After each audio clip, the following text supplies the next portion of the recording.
People, it's 29:19 on my storage. It's 4 and 5 in my timer. And it's 4:29 in the morning. Of course it is. Of course it is. Oh, hang on. But when I become a star, we'll be living so large. I'll do anything for you.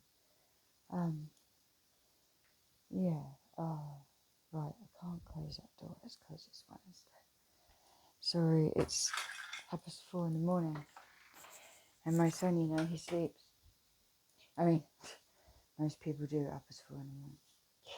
She's popped you all down there. 41 on my timer, 42 now. Alright. Now,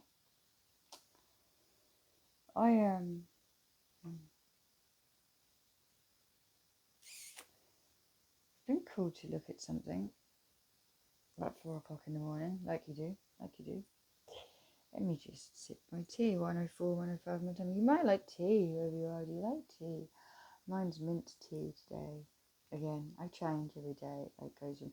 Because mint tea, did you know, is naturally caffeine free. Brilliant. Not for 4 o'clock in the morning, it's not. But it is what it is.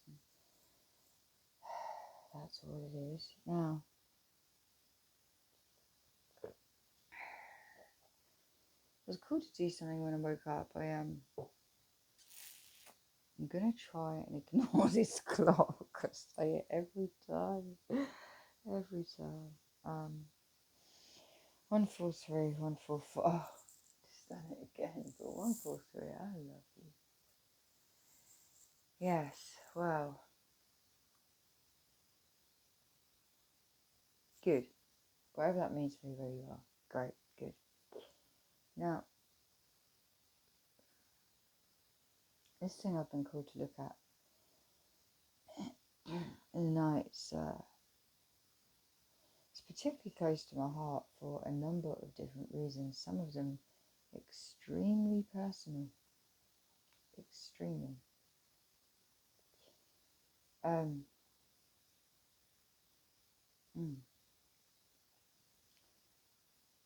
having trouble wording this one because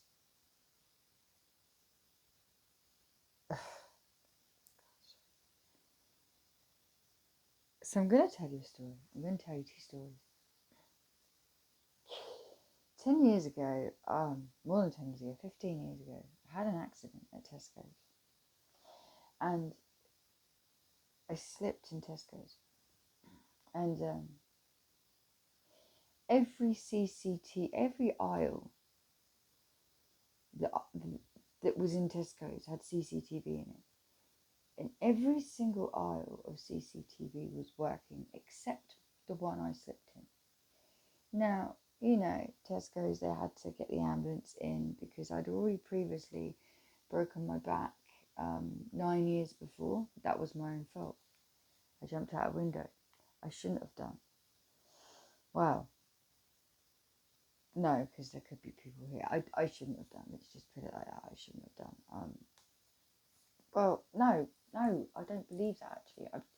I should have done, and I'm glad that I did. I was very ungrateful for surviving at the time. I still am. However, something happened. And also, it didn't happen then. It sort of made things a lot worse because I tried to hurt myself. Something up there was not happy with everything down here, to put it that way. I was put in a position, 401, 402 on my time, so that down there, that I was put in the position of trying to hurt myself because of a situation. And this situation directly revolves around the situation that I've been asked to look at in the night. So there I am in Tesco's. Now, when we come to sue Tesco's, I just had a baby. My baby was a few weeks old. I couldn't lift him for near enough a year of his life. Couldn't breastfeed him because of the pain I was in my back. I got £7,000 from Tesco's. That was it. For my last born to not be able to pick him up, to not be able to be part of his first words, to not be able to be a major part of his life. I was on Oromorph for a long time, very heavily at that point because of this accident, and it made this first year of his life absolutely just awful for me. I was upstairs in bed, you know, and I was listening to his dad have to do practically everything. Not everything, but listening to your son grow up, but not being able to watch it. Trust me, child. I know exactly how that feels. Now, but that was number one. Okay, so 550 I'm retiring. So basically, I mean, £7,000 for the first year of a child's life. To lose that for that child and for me wasn't exactly a great deal. And that was under duress. Tesco's only did that because... And then the solicitor was like, well, I'm not fighting it any further, the absolute tool, because actually what I was entitled to was way, way more. But basically, the crux of that story is the aisle that I slipped in. Poof! And the CCTV was gone.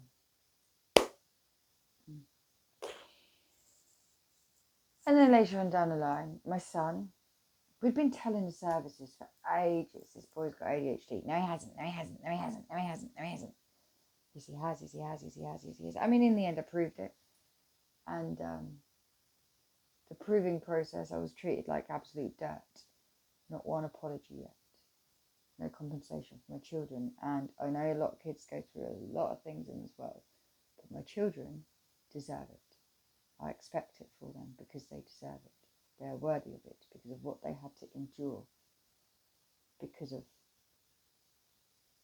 who I am, because of who I am.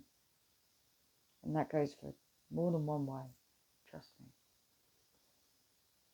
But my son had just broken his arm because the bloke at CAMS, he said to me, if I asked 10 psychologists, 10 psychiatrists, 9 out of 10 of them would say that your boy does not have anything wrong. And I said, well, I'm interested in the one that would say, actually, let's look at this. And he went, no, there's nothing wrong.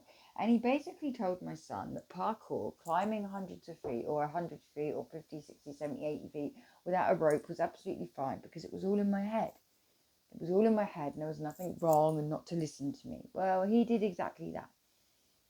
And then he climbed up a roof in town, made a jump, misjudged his jump, fell off the roof and broke his arm. When the police come to get me, they were like, you need to come now. All I got told was he's fallen off a roof. He's in hospital. I didn't get to...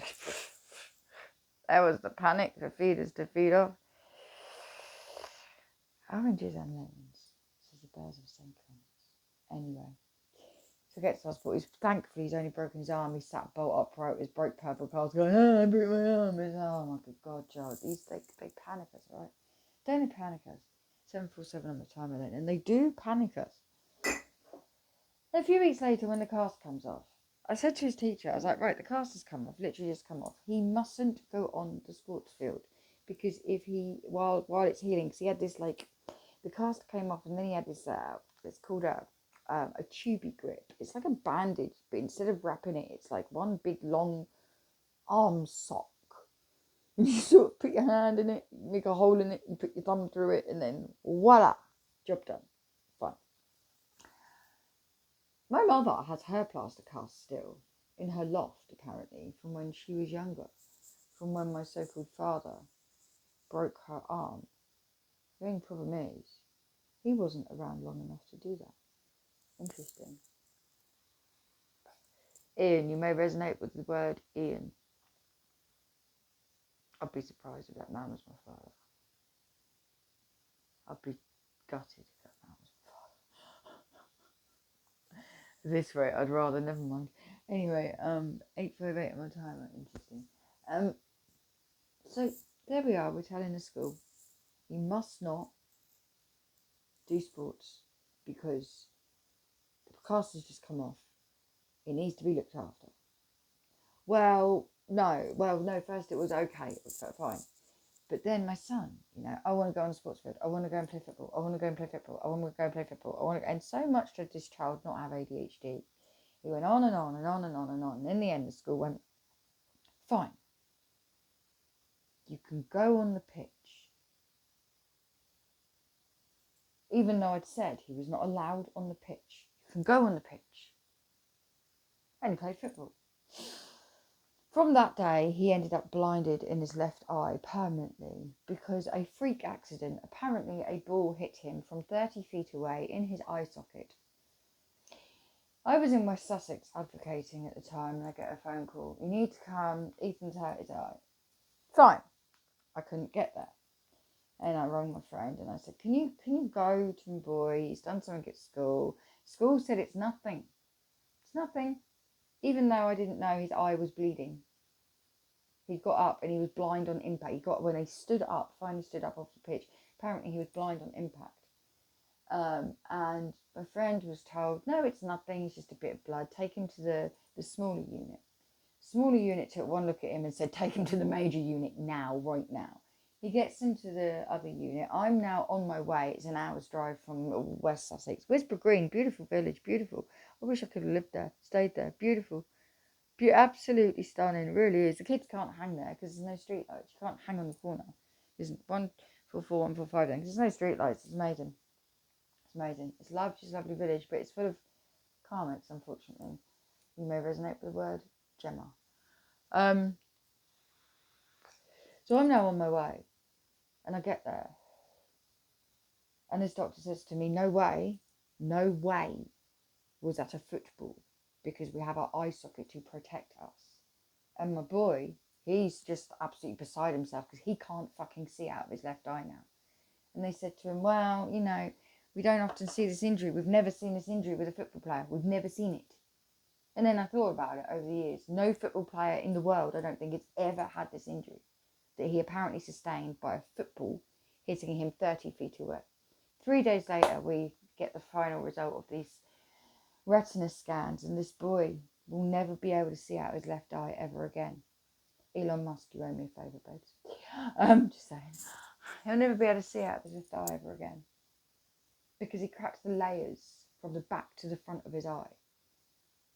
It bled on the inside of his eye and the outside, and he'll never see out his left eye ever again.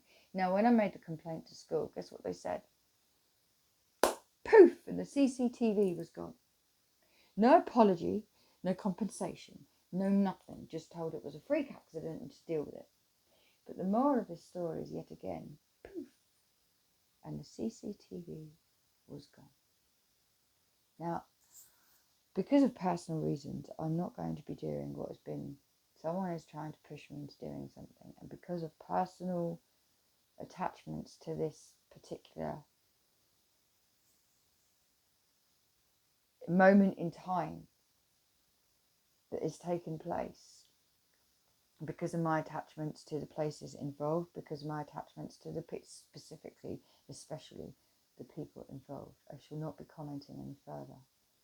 All I can say to you is both times that poof and the CCTV was gone.